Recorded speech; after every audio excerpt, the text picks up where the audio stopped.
ইরানের সামরিক সক্ষমতাকে চূর্ণ করে দেওয়ার দাবি তুলে জাতির উদ্দেশ্যে ভাষণ দেন মার্কিন প্রেসিডেন্ট ডোনাল্ড ট্রাম্প।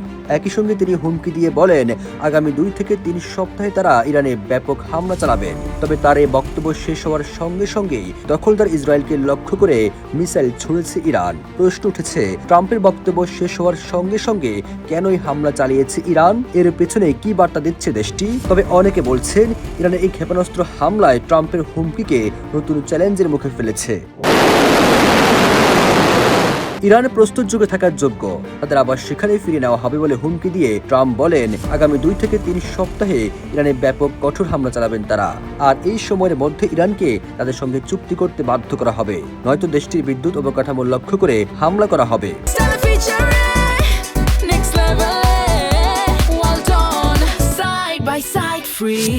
মার্কিন প্রেসিডেন্ট বলেন, আমাদের লক্ষ্য পুরোপুরি অর্জন হওয়ার আগ পর্যন্ত হামলা অব্যাহত রাখব।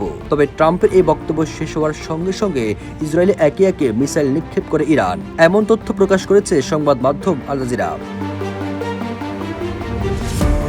ইসরায়েলি সংবাদ মাধ্যম টাইমস অফ ইসরায়েল জানিয়েছে, ইসরায়েলি প্রতিরক্ষা বাহিনী জানায় তারা ইরানের এই নতুন ক্ষেপণাস্ত্র হামলা শনাক্ত করেছে এবং তা প্রতিহত করতে দেশটির আকাশ প্রতিরক্ষা ব্যবস্থা সক্রিয় রয়েছে।